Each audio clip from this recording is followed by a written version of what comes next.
새 사람을 입도록 권고하면서 새 사람을 입은 자의 행동 자세, 구체적인 행동 자세를 우리에게 딱 권고를 해요. 이렇게 행동하는 것이 새 사람을 입은 자다. 그럼 어떤 것인가? 그냥 쭉 한번 읽어보시면 쉽게 정리될 수 있습니다. 25절.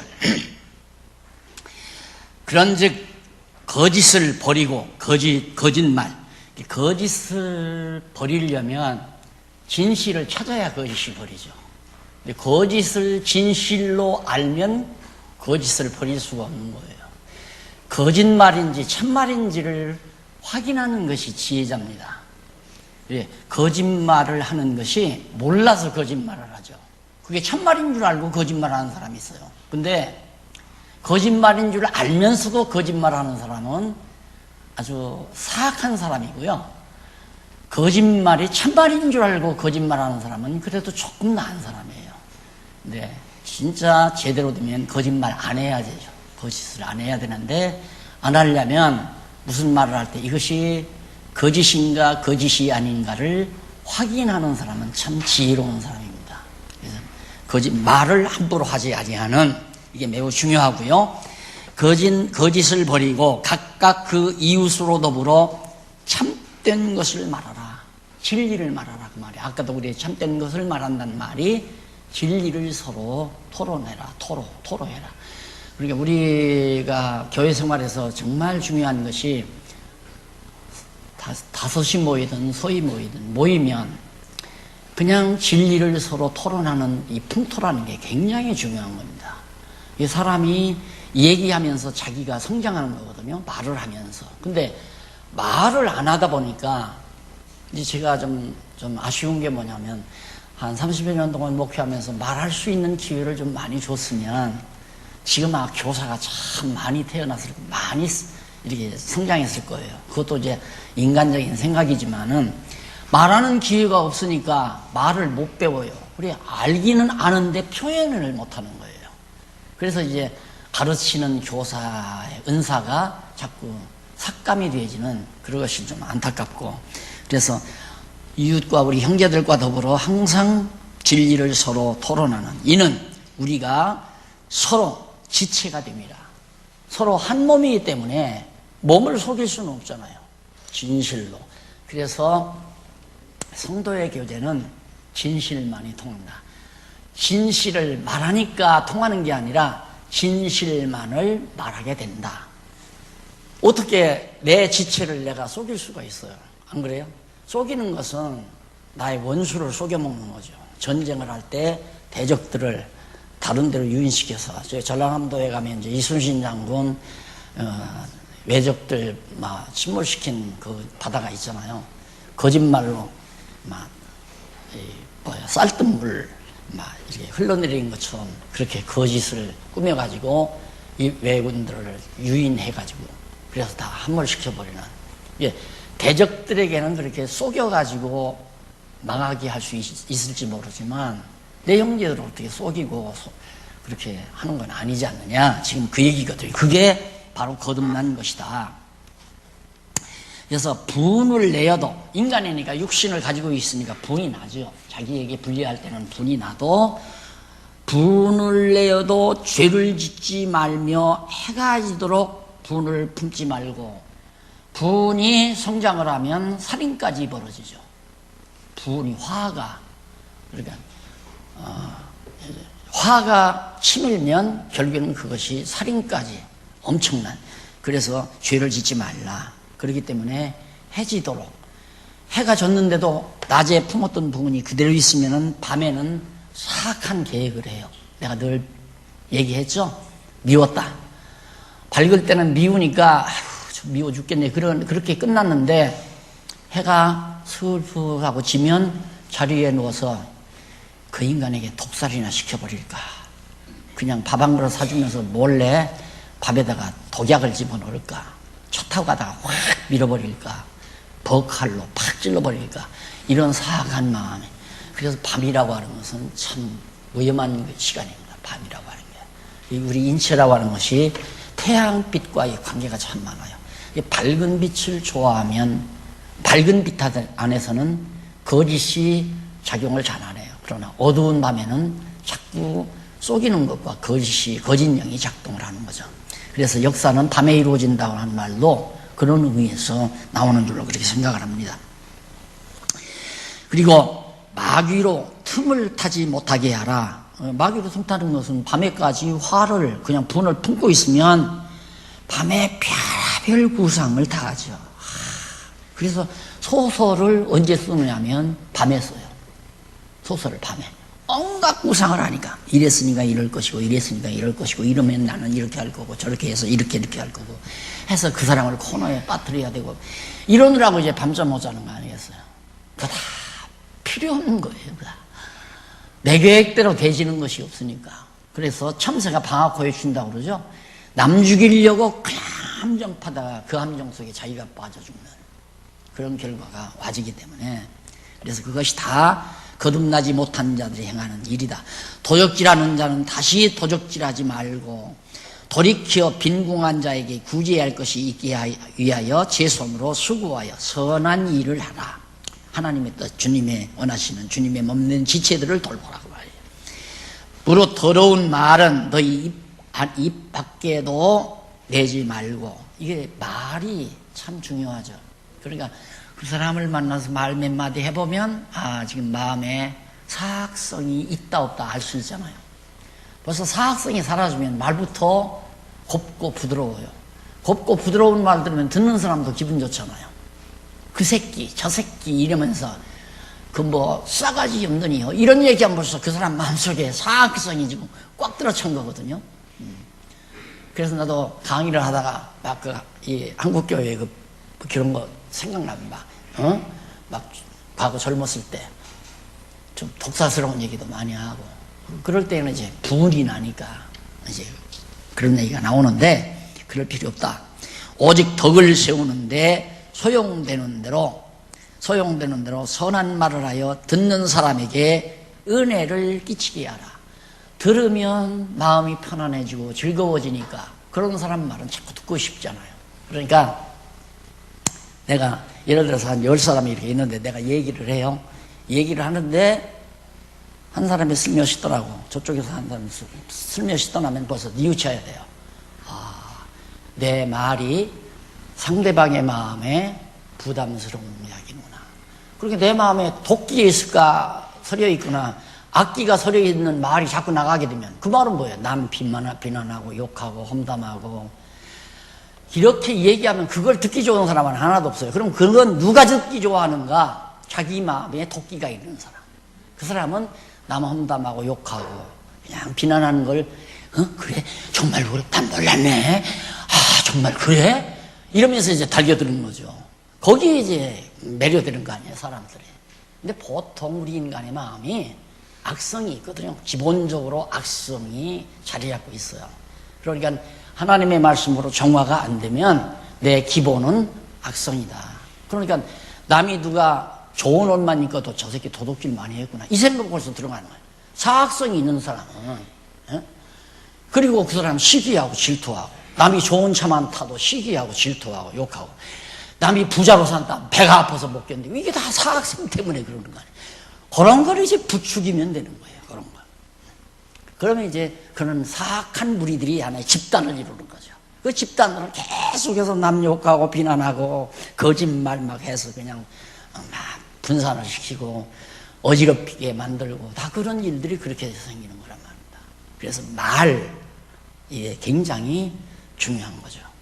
근데 자꾸만 말을 듣고자 하고 더 하고자 하는 것은 자기가 들을수록 마음이 편안하니까 듣고 또 나누고 차 한 잔 놓고도 1시간도 2시간도 떠나지 않고 앉아있는 거 다 바로 그런 것들이란 말입니다. 자, 그 다음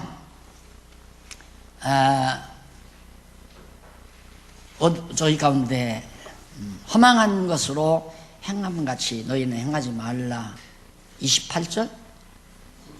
예? 예, 죄송합니다. 30절. 예.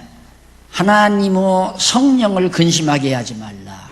성령을 근심하게. 여기 근심이란 말이 우리가 뭐 하나님이 근심은 무능자가 하는 얘기 아니에요. 무능자가 근심하는 일인데 아마 그거 정리를 했을 거예요. 하나님이 어떻게 근심을 해요? 능력이 전능하신 자가. 그래서 6페이지에 보면 8706페이지 위에서 5째 줄 거기 분페오란 말이 나오죠. 헬라어로. 이는 감정을 해치다 또는 모욕하다, 분노하다. 그러니까 성령을 모욕하지 말라고 해요. 예, 성령을 근심하게 하지 말라는 말이 안 되는 얘기예요. 그러니까 내 마음속에 악독이 가득해가지고 막 남 비난하고 은혜스럽지 못한 말을 하고 욕하고 거짓말하고 험담하고 이런 말은 내 안에 거하시는 성령을 모욕하는 행위가 되는 거죠. 그렇잖아요. 성령의 소욕, 거듭나고 중생한 사람은 그런 걸 안 하는데 그런 것들을 옛사람에 의해서 자꾸 행한다는 것은 성령을 모독하는 행위가 된다. 그런 거 하지 말라고 성령께서 지금 우리에게 명령한 말씀이란 말입니다. 그 다음에 이제 너희는 모든 악독과 당장 나오잖아요. 근심하게 하지 말라. 그 안에서 너희가 구속의 날까지 인침을 받았느냐. 성령 안에서 다 구속의 날까지 인침까지 받았는데 성령 근심하게 해서 되겠느냐 그 말이죠. 너희는 모든 악독과 노함과 분냄과 떠드는 것과 회방하는 것을 모든 악의와 함께 버리고 서로 인자하게 하며 불쌍히 여기며 서로 용서하기를 하나님이 그리스도 안에서 너희를 용서하심과 같이 하라. 그러니까 용서는 인간이 인간에게 용서하는 것이 있고 하나님이 우리를 용서하는 게 있어요. 그러니까 우리가 우리 죄를 용서한 것 같이 용서해 주시옵시고 주기도문에도 나오죠. 그와 마찬가지로 인간끼리 섭섭한 거 있을 수 있죠. 인간이 살다가 보면 서로가 주관이 다르니까 또 자기 이권 치리다 보면 내가 저 사람을 피해를 줄 수도 있고 그런 잘못들은 서로가 인자하게 용서하고 덮어주고 그걸 하라. 그게 새 사람을 입은 자가 하는 일이다. 왜 어떻게 하나님께서 우리를 다 용서해 준 것 같이. 근데 집요하게 용서 안 하고 그냥 잘못을 들추어내가지고 코너에 집어넣어서 망하게 해야 속이 시원한 도끼죠. 도끼 아주 악도끼. 그게 다 유익한 게 아니라고 그랬잖아요. 우리 인간의 육신에도 유익한 게 아니에요. 어느 한의사가 그런 얘기를 합시다. 좋은 약도 좋고 하지만은 마음에 도끼를 빼야 건강하다고. 그러니까 성격이 부드러운 사람은 확실히 질병이 적잖아요. 여러분들이 한번 가면 주변에 가만히 봐보십시오. 건강하기 전에 성격을 부드럽게 가지고 사는 사람은. 그런데 성격이 독살스럽게 가지고 있으면 그렇게 건강에 많은 지장이 많아요. 그건 우리 영적 생활, 영혼의 관계가 육신과 영과의 관계가 별도가 아니라 이건 다 연결되어 있는 거거든요. 그걸 마음이 지배한다고 그랬잖아요. 그래서 내가 언젠가 어른들에게도 그랬지만 가장 중요한 것이 연세가 드시면 심기를 잘 다스리는 게 매우 중요하다. 심기. 마음의 기운이죠. 마음이 약해져 버리면 벌써 이제 질병으로 접어드는 거예요. 마음이 약해져 버리면. 마음이 약해져 버리면 벌써 쓸쓸해지고 고독해지고 허무해지고 모든 게 다 그냥 이렇게 베풀리고 심기가 사나워지면. 그래서 심기를 강화시켜야 되는데 이게 인간 노력으로 되느냐 이거예요. 인간 노력으로 안 돼요. 성령께서 우리를 꽉 붙잡아서 늘 은혜의 감동 속에 살게 되면 심기가 평온한 거죠. 심기가 평온하다. 심기가 평온해야 잠도 잘 오고 심기가 평온해야 몸도 건강하고 심기가 평안해야 만사가 다 긍정적으로 받아들여지게 되고요. 그렇지 않으면 자꾸 욕심이 발동하고 분노가 발동되고 이러잖아요. 자, 이게 이제 바로 성령의 새 사람을 입은 자의 구체적인 행위입니다. 이걸 지금 다 이것도 다 잊어버리잖아요. 다. 그러니까 자주자주 읽어보셔야 내가 지금 성령의 소욕 따라 사는 게 아니라 성령을 모독하는 삶을 살고 있구나. 남을 비난했다, 남 욕했다, 남 험담을 했다. 근데 이 성경을 안 보면 그거 모른단 말입니다. 잊어버리고. 그게 당연한 것이고. 왜 그러냐면 남을 자꾸 흉보고 험담하는 건 나는 의롭다고 하는 말을 간접적으로 강조하는 얘기예요. 그게 심리적으로 보면 심리학자들한테 가서 물어보세요. 왜 자꾸 남 욕하고 비난하는가? 자기 의롭다고 과시하기 위해서. 그러니까 아주 사악한 생각이죠. 근데 성경을 읽으면 아이고 내가 성령을 모독하고 살아왔구나. 이 말씀이 능력이 나를 그렇게 자극해서 감동을 줘가지고 이제 새 사람답게 살아갈 수 있는 힘을 얻게 되지는 것이다. 그 다음 두 번째가 자녀같이, 하나님의 자녀같이 살도록 권고함.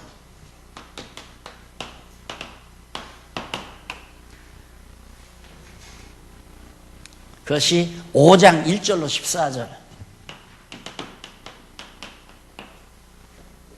당연하잖아요. 하나님의 사람으로 태어나서 새 사람이 됐으니까 당연히 자녀같이 살아야 되잖아요. 그러니까 이걸 논리라고 그러는 거예요. 이게 논리라고. 자, 신앙생활에 대한 권고를 하는데 생활에 대한 권고니까 첫째, 새 사람이 되라. 누가? 성령께서 되라고 명령해놓고 새 사람이 되게 만들어요. 새 사람이 되면 새 사람이 하나님의 자녀로 태어났으니까 하나님의 자녀같이 살게 된다 이 말이에요. 얼마나 논리가 깔끔하고 깨끗합니까? 이렇게 딱 들으면 4장 17절로부터 6장까지가 그냥 그 길은 성령께서 나를 새 사람으로 만들어서 신앙생활을 아름답게 하도록 하는 내용이 담겨있다. 이런 걸 알고 있으면 언제 기회가 되면 또 그 부분만 딱 읽게 되면 다시 한번 생각이 나고 이것만 들어도 너무 분명하죠. 이것만 딱 봐도 그것이 아주 성경을 이해하는데 진리의 역할, 안내 역할을 해주는 거죠. 이제 5장 1절부터 14절까지는 자녀같이 살라고 권고하는 말씀입니다. 간단하게 요약해서 핵심 정리를 해드렸잖아요. 이런 것들이 바로 여러분들이 공부하는 교재의 유익성이다라고 생각을 하면 됩니다. 5장 1절로 4절까지 보면, 거기 보기 전에, 그 위에 문단에 보면, 일찍이 여호와 하나님께서는 에레미야 선지자로 나는 이스라엘의 아비요 에브라임은 나의 장자니라. 에레미야 31장 9절. 그러니까 내가 이스라엘의 아버지다. 하나님께서 그러니까 자녀다 이 말이에요. 아버지다. 이스라엘은 택한 백성은 자녀다.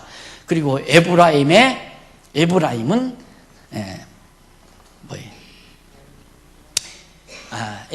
나의 장자니라. 큰아들이라 이거야. 장자, 큰아들.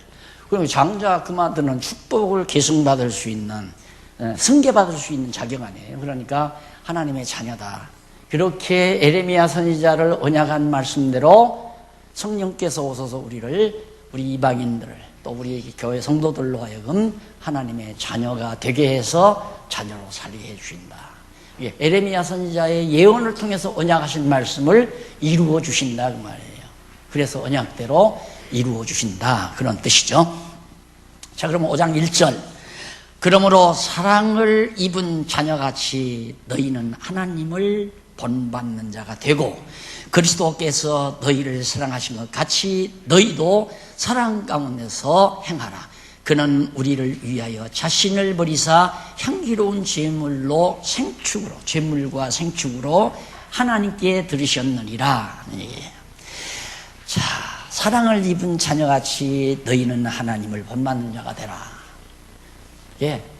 자녀 교육. 우리가 이제 가정교회란 말을 이제 자꾸 내가 강조하잖아요. 자녀 교회, 가정교회.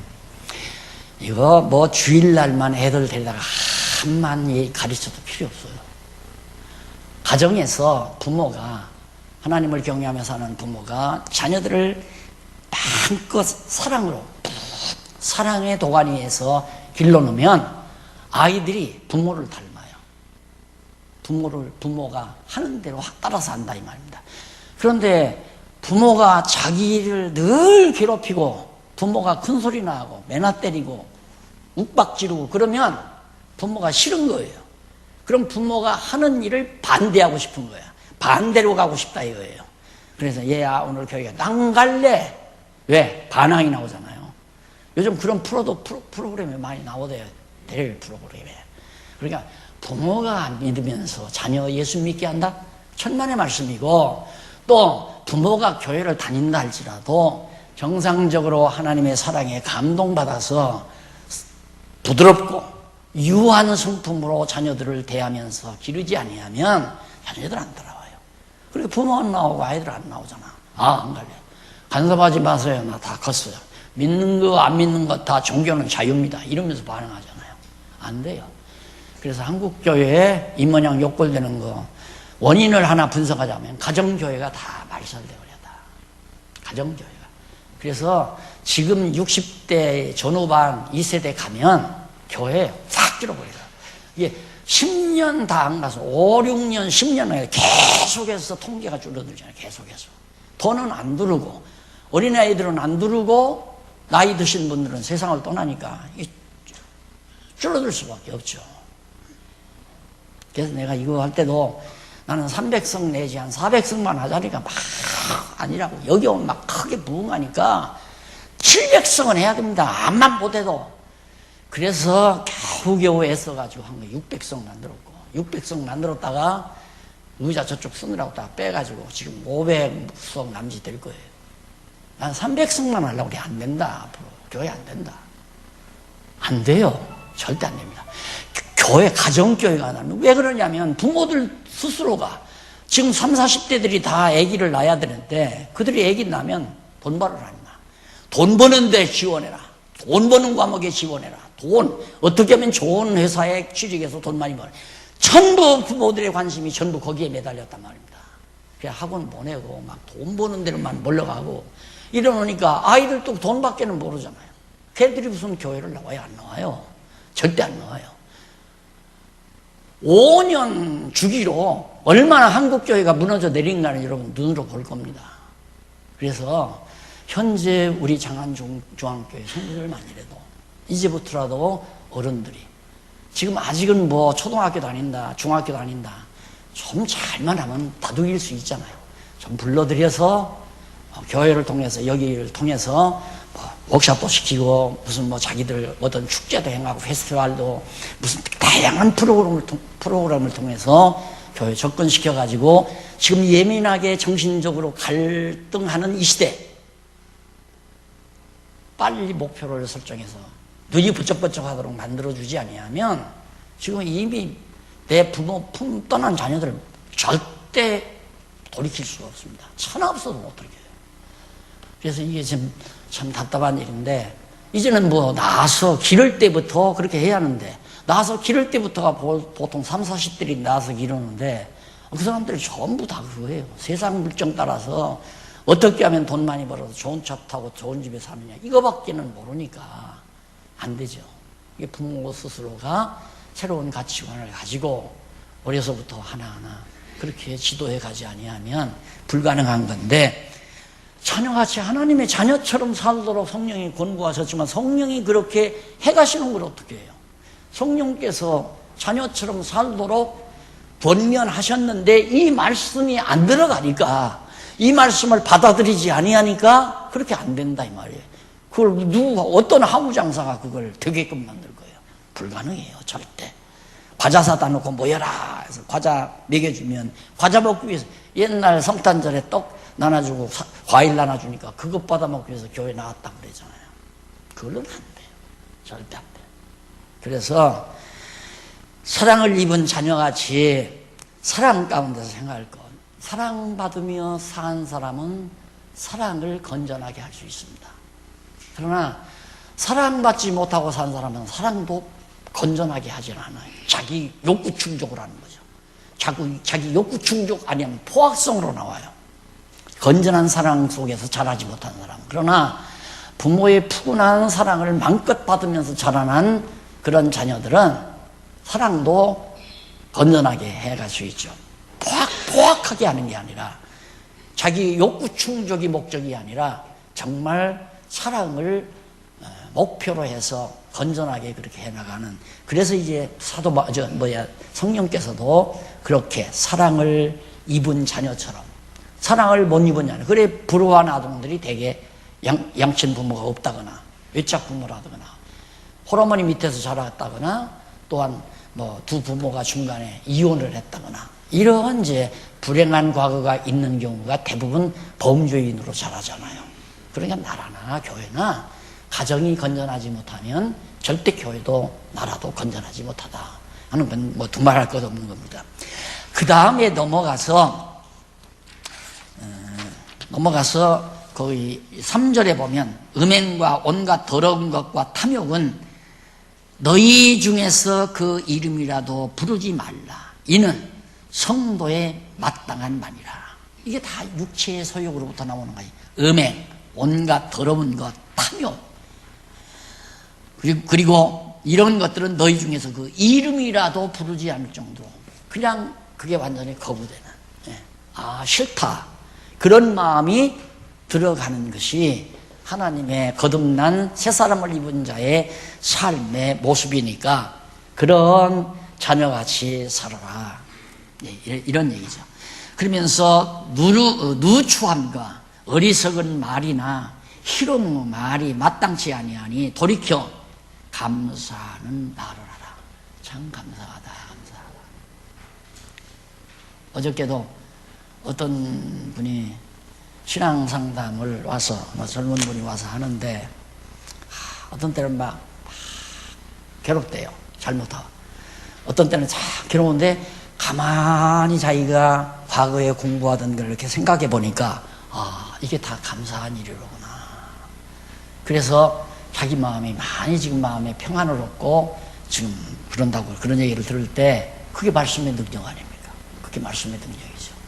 그러니까 우리는 나 좋은 대로 되면 감사하고 나 좋은 대로 안 되면 안 감사하고 불만하고 이게 아주 극으로 나눠 있잖아요. 내 요구대로 내 욕구대로 되면 감사해요. 어떻게 그럴 수가 있어요? 하나님의 뜻대로 돼야 감사하죠. 그러니까 세상에 하나님의 뜻대로 안 되는 게 어디 있어요? 다 하나님의 뜻대로 되지 않아요. 그래서 범사 감사하라는 거거든요. 왜 불만을 해요? 왜 짜증을 내요? 왜 그렇게 마음에서 사악한 말이 자꾸 나와요? 편안하지 못하니까 그런 거거든요. 감사하는 마음을 안 가지고 있으니까. 부모에게 감사한 마음을 늘 가지고 있는 자가 오랜만에 부모 찾아가서 퉁명스럽게 부모에게 말할 사람 아무도 없죠. 어머니 불편하신 데 없으세요? 아버님 요즘 건강은 어떠신가요? 늘 아버님 염려하며 삽니다. 아버님 너무 외롭게 생각하지 마세요. 아들이 있잖아요. 이렇게 좀 부드러운 말로 나가는 건 그만큼 부모에 대한 감사한 마음을 가지고 있다는 거거든요. 그와 마찬가지로 하나님 앞에 살면서도 하나님의 자녀들은 늘 감사한, 어떠한 일이든 상관없어요. 누가 나를 욕을 하든 비난을 하든 내게 불리한 일이 막 벌어지든 어떤 상황이라도 감사를 놓치면 안 돼요. 그게 하나님의 자녀처럼 사는 거란 말입니다. 근데 그걸 놓치면, 하나님의 감사를 놓치면 이제 그 다음부터는 이제 막 갈팡질팡하는 거예요. 이럴까 저럴까 이건가 저건가 혼란하게 되고 머리가 복잡해지고 벌써 하나님 앞에서의 감사하는 마음이 없어졌거든요. 그러니까 요셉이 형들에게 팔림 받았을 때 막 불만을 해야죠. 하나님 진짜 살아계십니까? 안 살아계십니까? 뭐 볕단이 다 절한다고요? 해와 달과 별들이 다 절한다고요? 거짓말하지 마십시오. 이럴 거 아니에요, 요셉이. 그런데 그걸 안 참았어요. 형제들의 미움을 받아서 팔려가도 그게 하나님의 뜻을 이루는 것이라고 생각해서 어디 가든지 여호와 경외하기를 잃지 않는 요셉의 마음, 신앙적인 마음. 이게 바로 자녀처럼 사는 행위란 말입니다. 자녀처럼. 교회가 사람들이 모여 사는데 좀 시끄러울 수도 있죠. 서로 생각이 달라요. 다양한 사람들이 모였는데 어떻게 다 똑같아요? 타국의 인간 사회에서 사람들이 모이면 될 수 있는, 그것 때문에 걱정하고 염려하고 막 괴로워하고 금방 무슨 난리나 일어날 것처럼 생각하고 그건 아니죠. 집안도 그러잖아요. 어떻게 집안이 다 평안합니까? 자녀들끼리 싸울 수도 있고 부모와 자식 간에 약간 의견 투쟁도 나올 수 있는 거고, 그러다가 또 다 정리돼서 또 평안해지는 거고, 그러면서 점점 성장해 가는 거 아니에요. 그러니까 정말 바람직한 자녀처럼 사는 것은 늘 부모에게 감사한 마음을 가지듯이 어버이날에만 감사하는 게 아니죠. 늘 감사한 마음을 가진 것처럼 우리도 하나님 앞에 어떤 경우라도 내 사업이 망했든 몸에 질병이 걸렸든 내 요구대로 무슨 일이 만사가 안 되든 상관없이 내게 불리한 일이 일어난다 할지라도 좌절하거나 절망하지 말고 하나님은 나를 이걸 통해서 나를 나되게 하는 과정을 엮어가신다라고 크게 받아들여서 범사에 감사하고 사는 것, 이것이 바로 새 사람을 입은 자의 아들처럼 자녀처럼 하나님의 자녀처럼 사는 생활이다. 그 다음에 이제 5절부터 7절에 보면 불순종의 아들들과 함께 진노에 참여치 말라. 그러니까 거듭나지 못한 자들과 함께 얼버무리지 말라 그 말이에요. 그러면 그 사람 줘버리고 완전히 공중으로 구름 타고 올라가라는 얘기는 아니죠. 5절을 보십시다. 너희도 이것을 정령이 알거니와 음행하는 자나 더러운 자나 탐하는 자 곧 우상 숭배자, 더러운 자나 탐하는 자나 음행하는 자, 이게 누구냐면 우상 숭배하는 자예요. 그러니까 우상을 숭배하다 보면 우상 숭배할 때 축제가 벌렸을 때 남녀가 완전히 다 이렇게 벗어버리고 온갖 음행한 짓을 다 하는 거예요. 그래서 거기 우상 숭배하러 온 사람들을 막 격하게 만들고 격하게 해서 막 축제 분위기를 살리고, 그리고 그래서 이제 음행, 그 다음 더러운 자, 그렇게 더러운 행위들을 하는 거죠. 그리고 탐하는 자, 이게 다 우상이라는 게 다 복받기 위해서 가서 우상에게 다 복주시오 하고서 정성 들이고 다 그러는 거 아니에요. 그거 바로 우상 숭배자들이다 하는 자 다 그리스도와 하나님 나라에서 기업을 얻지 못하리니 누구든지 헛된 말로 너희 진노가 불순종의 아들들에게 임하나니 그러므로 너희와 함께 참여하는 자가 되지 말라. 자, 여기서 또 하나 아마 잠깐 정리를 해드렸을 거예요. 그 중간쯤 보면 이쪽 9페이지에 밑에서부터 죄송합니다. 찾기가 고난. 한 중간쯤 보세요. 중간쯤 보면 헛된 말 나오죠. 여기 헛된 말은 앞서 언급한 음행하는 자나 더러운 자나 탐하는 자 곧 우상 숭배자도 하나님 나라에서 기업을 얻는다고 하는 거짓 선생들의 말을 절대 용납하지 말아라. 그렇게 해서 그러니까 완전히 하나님의 자녀처럼 살지 아니하고 완전히 우상을 섬기며 사는 사람도 하나님 나라 간다? 그런 말에 속지 말라 그 말이에요. 성령께서 그렇게 안 하잖아요. 설령 거듭나서 아직도 육체의 소욕이 많이 남아있는 자들 가운데 더러운 일을 행하게 되고 또 자녀같이 못 사는 한이 있다 할지라도 성장하게 되면 자라나는 거 아니에요. 그러니까 그걸 마음 놓고 다 그렇게 살아도 천국 간다, 그런 말에 여러분들이 쏘가 넘어가지 말라, 이제 이런 얘기예요. 그들과 함께 하지 말라. 그 다음에 8절로 14절까지 보면 어두움의 일을 떠나 빛의 자녀들처럼 행할 것을 권고하죠. 자녀는 어디에 사나? 어두움으로 겨들어가잖아요. 그러니까 보세요. 예를 들면 밖에서 이렇게 딱 내 집으로 들어오는데 자녀들은 불을 다 켜고 문 밖에서부터 불을 다 켜고 방 안에 들어와요. 도둑놈은 불 안 켜고 들어와요. 깜깜한 데 들어오죠. 그러니까 빛 가운데 사는 사람은, 빛 가운데 산다는 말은 그리스도 안에서 산다는 얘기고 진리 안에서 산다는 얘기거든요. 그러니까 어두움에 사는 사람은 진리가 싫어요. 하나님의 말씀을 들으면 싫다 말입니다. 진리의 빛이 들어오는 것이. 그래서 말씀을 멀리하게 되고 자기에게 확실한, 분명히 내가 지금 더러운 일을 행하는데 성경을 보니까 더러운 일을 그건 보기 싫다. 왜? 자기에게 자극이 되니까. 그건 아니죠.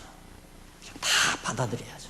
성경대로 받아들이면서 아직도 나는 부족해서 역시 우상 숭배 안에서 머무를 때가 들어있구나 하고 돌이켜서 거기를 싫어하고 떠나는 그런 삶이 매우 중요한 것이다. 그런 뜻이죠. 그래서 8절부터 한번 보실까요? 5장 8절 보면 너희가 전에는 어두움이더니 이제는 주 안에서 빛이라. 빛의 자녀들처럼 행하라. 빛의 열매는 모든 착함과 의로움과 진실함에 있느니라. 이게 빛의 열매가 뭔가? 착한, 선하고 의롭고 진실하고 신선미, 아름답고 그러면 다 통하는 거죠. 인간이 궁극적으로 추구하는 신선미라고 그러죠. 거듭나고 중생한 하나님의 자녀들이나 바른 진선미를 추구하지 인간 세계에는 진선미가 없어요. 자기가 좋으면 자기가 옳다고 생각하면 옳은 거고, 자기가 좋으면 아름다운 거고, 자기 표준이죠. 내가 보기에는 별로 아름답지 못한데 어떤 사람은 되게 아름답대요. 저 사람이 너무너무 아름답대요. 그러니까 보는 시각들이 다 주관적 아니에요. 그러나 진짜 아름답고 선하고 진실된 것은 하나님이 기뻐하고 좋아하시는 것. 이걸 내 자녀니까. 그러니까 아이들을 이렇게 보면 그 부모가 어떤 건가를 알 수 있다고 하잖아요. 옛날 어른들은 절대 당사자들끼리 이렇게 직접 맞선을 안 보이잖아요. 뭐부터 보는가? 부모들끼리 만나죠. 부모들끼리 딱 만나면 부모들의 차림새라든가 부모들의 말솜씨라든가 부모들의 태도를 보아도 내 며느리감이 아니면 내 사위감이 어떻다는 거 짐작이 돼서 부모들이 왜 경험이 많으니까 부모들은 경험이 많으니까 상대의 모습만 봐도 걸음걸이만 봐도 또 옷매무새만 봐도 그 사람의 성품이라든가 가치관이라든가 어느 정도 다 드러나잖아요. 그래서 이제 부모들이 벌써 상견례를 먼저 그렇게 한 건데 요즘 젊은 사람들은 딱 봐서 코가 잘생겼냐 못생겼냐 쌍꺼풀이 있냐 없냐 그래서 억지로 칼을 대서 쌍꺼풀을 만들기도 하고 낮은 놈의 코를 갖다 주부누서 높이기도 하고 그래가지고 쏘아가지고 결혼하는 게 많아요. 그래 요즘에는 다 사위를 만나든 며느리를 자연산이냐 뭔 산이냐 그렇게 얘기한다고 그러잖아요. 그러니까 얼마나 천박해졌어요. 그래서 여기 지금 성령께서는 우리를 빛의 자녀들처럼 그렇게 살도록 권고하는 내용이 8절에서부터 14절까지 지금 계속되는 내용입니다. 그 다음 10절에 보면 주께 기쁘시게 할 것이 무엇인가 도대체 어떻게 하면 머리 되신 주님을 내가 기쁘시게 하나 그것의 숙제를 가지고 있는 거 항상 어떻게 하면 주를 기쁘시게 할 것인가. 그런데 거듭나지 아니한 그런 사람들은 어떻게 하면 나를 좀 즐겁게 하나. 그래서 어떻게든지 즐겁게 살고 싶은 거야. 내가 즐겁지 않으면 다 싫은 거예요. 그래서 나 즐겁게 해보려고 하는 노력을 자꾸 하게 되죠. 애기들이 그러잖아요. 부모야 어떻든지 간에 나 좋으면 좋다고 생각하잖아요. 이렇게 하면 부모가 청소하기 힘든다는 거 다 그거 필요 없어요. 나 좋은 대로 다 너질러 놓고 다 그러잖아요. 그런 것처럼 우리의 신앙도 어리거나 거듭나지 못한 상태에서는 자기 좋은 대로 하고 싶은 거예요. 전부가. 그래서 서로가 의견분분하잖아요. 모두가 다 주를 기쁘시게 하자. 성경이 있잖아요. 주를 기쁘시게 하는 방법은 성경이 있으니까 성경대로 하면 그냥 다 하나가 될 수밖에 없죠. 그러나 성경대로 하자는 사람도 있고 나 좋은 대로 하자는 사람도 있으면 순간 가정이 시끄럽죠. 애기는 저 좋은 대로 자꾸만 하자는 거고 부모는 부모 좋은 대로 하자니까 부모는 저놈의 자식이 지금 저 나이에 학원 가서 지금 예를 들어서 태권도를 한다든가 영어 공부를 한다든가 보강을 해야 하는데 그러면 가기 싫다고 앉아서 친구들하고 온다 이거야. 전적으로 아끼가지고 하고 그 다음 텔레비에서 만화나 보고 싶고 앉아서 그래가지고 안 간다니까 부모하고 아이하고 싸움하잖아요. 그런 거예요. 그런 하나의 갈등이 가정에서도 있는 것처럼 교회에서도 있는 거고 그러니까 도대체 분쟁의 요소가 뭔지를 알아서 어린 상태에서 저러는구나 하면 큰 자가 참고 견디면서 기다리는 거고 그래야 이게 시끄럽지 않죠. 싸움이 안 벌어진다 이 말입니다. 안 그러면 이제 주먹 싸움이 벌어지고 막 포걸이 나가고 나중에 원수가 돼버려. 그러면 이제 다시는 만날 수 없는 감옥도 그래서 화학김에 이혼하는 부부가 얼마나 많아요. 화학김에 부부말이 애까지 너 아니면 사람 없냐고 딱 찍어져 버리면 법원에 가서 정리해버리면 이혼해버리잖아요. 그 다음에 정신 차려서 보니까 아이들이 다 고아가 돼버리고 형편없이 되니까 후회하고. 후회하면 뭐예요? 다 헤어져서 딴짓 다 했는데. 예, 강은 건너가지 말아야 되잖아요. 가정 내에서도 싸움이 일어나도, 형제끼리 싸움이 일어나도 강은 건너가지 말아야 돼요. 그러면 서로가 이해하게 되면 다시, 이해라는 건 너 나 좋은 대로 하자는 얘기가 아니에요. 주님 좋은 대로 어떻게 하면 주를 기쁘시게 하라 쪽으로 모이면 하나가 될 수 있는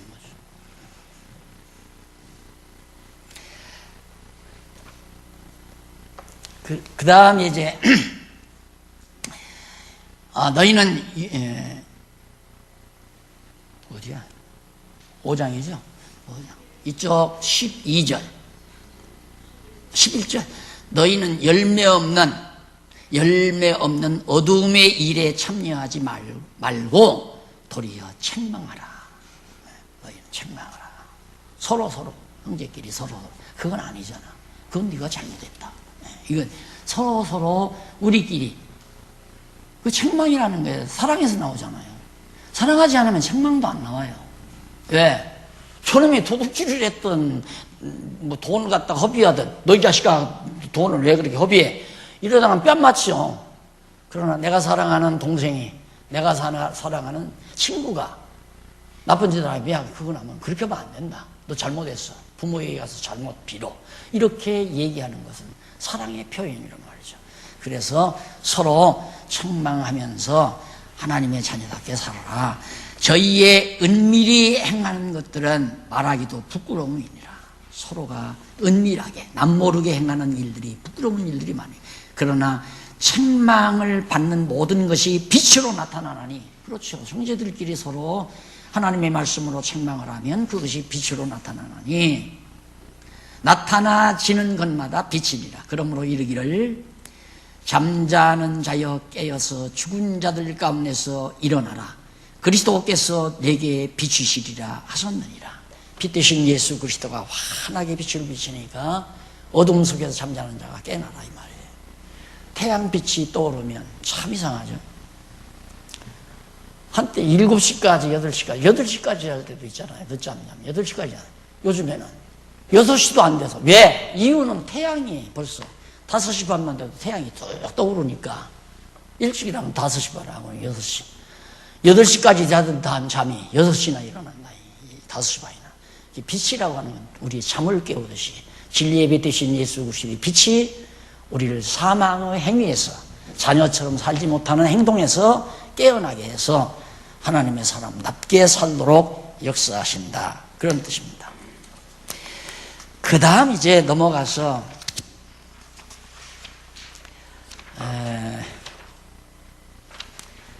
지혜자로 살도록 권고합니다. 3번.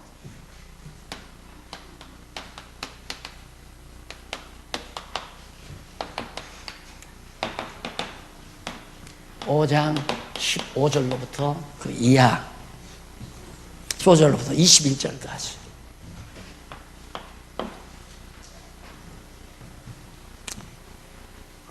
참 중요하죠. 신앙생활에 대한 권고인데, 새 사람을 입도록 권고해서 우리를 새 사람 만들어요, 성령께서. 그리고 새 사람 됐으니까, 하나님의 자녀가 됐으니까 자녀처럼 살도록 하는데 어느 정도까지? 여호와 하나님을 경외하는 지혜자로 살도록 해주신다 그 말이에요. 그러니까 그러니까 여러분들이 교재에 보면 항상 성령께서 나오잖아요. 여기도 보면 12페이지 양쪽 가로 3번 지혜자로 살도록 권고함. 에베소서 5장 15절로부터 21절은 누가? 성령께서. 바울이 아니에요. 성령께서. 이게 본주어라고 내가 그래서 성령께서 왜 부활 승천하시니가 그리스도이심을 증거하기 위해서 어떻게 지혜자로 살도록 권고한다. 그러니까 우리를 지혜자로 살도록 권고해서 지혜자로 살아 교회가 견고하게 세워짐으로 신약교회 생활을 잘 해가도록 하심으로 예수가 그리스도이심을 예수가 부활 승천하신 이가 그리스도의 십을 증거하심으로 하나님의 여호와임을 깨달아 경외케 하신다. 결론이 이제 그렇게 나가잖아요. 그러니까 그 내용을 매장마다 또 하면 한 소리 또 하고 한 소리. 지금 이렇게 썼어도 한 소리 또 하고 한 소리 또 하고 하는 게 엄청 많은데, 근데 이렇게 안 할 수가 없어요. 안 하면 바울이 새 사람 되라고 권고했다, 새 사람 입으라고 권고했다, 그러니 여러분 새 사람 되십시오, 아직도 술 먹습니까? 술 끊으십시오, 이러고 할 수밖에 없잖아요. 지금 그게 아니잖아요. 성령께서 우리에게 주시는 말씀이기 때문에 이 말씀의 능력이 그렇게 역사해 가는 거지. 그래서 정말 여기서 성령께서 그 다음에 내용의 설명에 들어가면 어차피 바울이 감동을 받아 기록했기 때문에, 그러므로 바울은 그리고 이어서 바울은 어떻게 하라고 했다, 이렇게 나와요. 그건 이제 바울은 본주어가 아니죠. 가주어고 목적주어고. 본주어는 성령께서 하신 거예요. 그래서 성령께서 지혜자로 살도록 권고하는 거예요. 권고만 하는 게 아니라 살도록까지 한다 이 말이에요. 이게 굉장히 성숙한 자죠. 지혜자로 사는 것은 굉장히 성숙한 거예요. 자녀같이 사는데 왜 가끔 형제들끼리 싸우는가? 아직 지혜가 부족해서.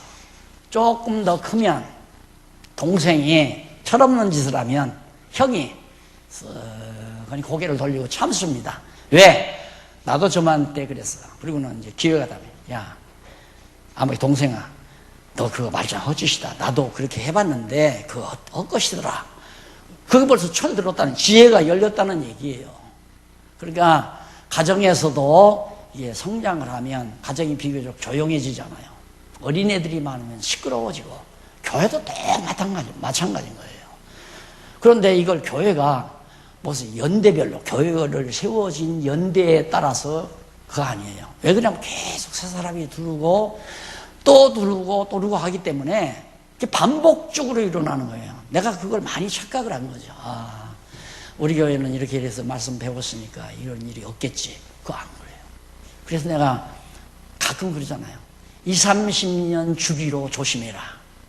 20, 30년. 왜? 20, 30년이면 세대교체가 돼요. 세대교체가 되기 때문에 경험을 안 해서 꼭 남들이 하는 일을 해요. 예를 들면 자녀가 예를 들어서 장가를 갔어요. 장가를 갈 때 그때야 아버지를 알게 되고 아버지의 은혜도 깨닫게 되고 이제 지혜자가 되는 거죠. 그때는 그때 영어 공부 열심히 했었으면 내가 직장에서 승진이 훨씬 빨랐을 건데, 그때 후회를 하는 거죠. 그때 후회를 해요. 그런데 그 후회하는 30대 된 형이 이제 15살 된 막내둥이에게, 야, 너 영어 공부 열심히 해라.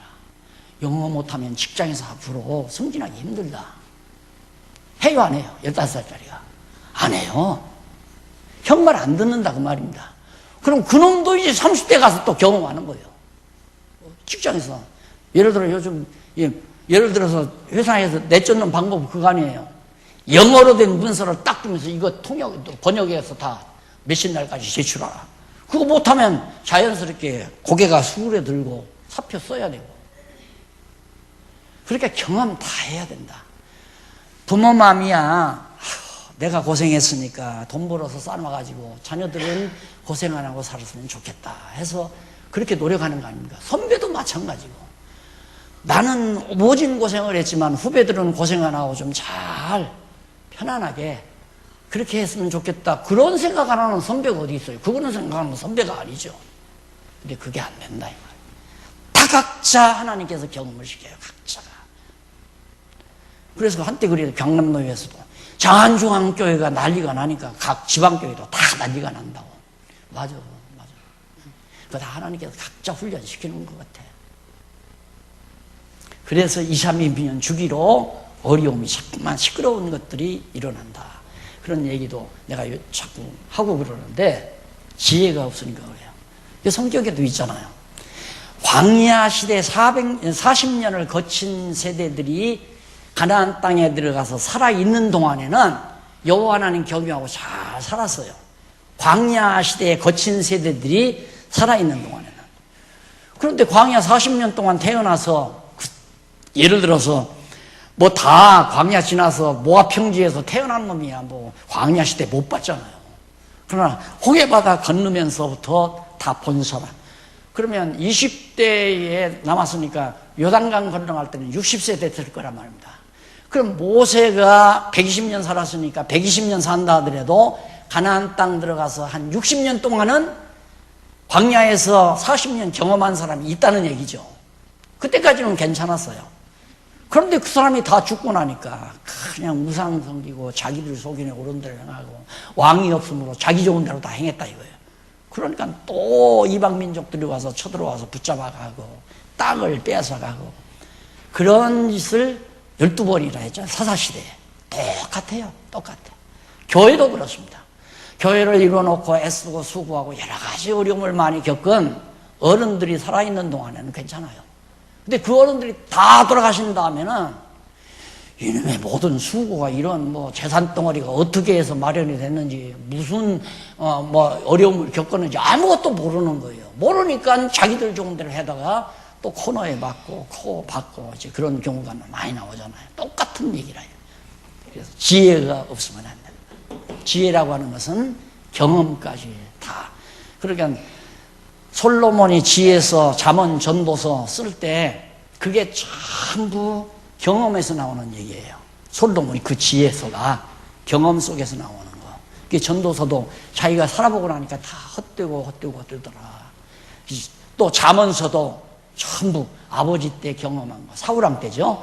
그 다음 자기 이제 후대, 아들 때 될 일, 경험한 것을 비해서 자기 아들 때 되어질 일을 예언하잖아요, 잠언서가. 그러니까 경험에 의해서 깨달은 것대로 장차 되어질 일을 예언하는 거죠. 그게 이제 잠언서 아니에요. 그래서 지혜라고 하는 것은 여기 와서 다 해야 돼요. 여기 와서. 그러니까 아기가 아무리 불 곁에 가면 안 된다. 여기면 뜨거워. 만지면 안 돼, 안 돼. 그리고 이제 조심시키고 엄마가 잠깐 물 가지러 저쪽 가지요? 그럼 엄마 보나보나 그렇게 손가락 대잖아요. 아기가. 하지 말라면 더 해. 대 보고 나서야 그 다음에는 엄마가 손을 갖다 대라고 대면 막 하고 울잖아요. 경험하고 나니까. 지혜가 열린 거죠. 그래서 지혜는 겪어야 돼요. 아픔을 겪어야 지혜가 나와요. 그래서 어른들에게서 지혜를 배우라 하는 전도서, 잠언서 얘기도 그 일리가 있는 얘기거든요. 어른들을. 나이 들어서 기운 없고 구부러지고 어정떼고 그런다니까 우습게 알면 지혜를 다 놓치는 거죠. 그래서 어른들을 자문기관으로 늘 두는 이유가 지혜를 받기 위해서예요. 장로님, 연세 많으신 장로님, 무슨 일을 하더라도 연세 많은 권사님, 교회 역사가 어떻게 됐어요? 어떻게 해서 이렇게 돼? 나이 드신 분들은 다 알잖아요. 그래서 듣고 그런 일이 있었구만요. 참고를 하고 그래서 지혜자로 살아가는 구체적으로 지금 그 얘기가 나오는 거예요. 그래서 이 부분부터 다음 시간 우리 하도록 하고 오늘 강의는 여기서 마무리하도록 하겠습니다. 기도하십시다.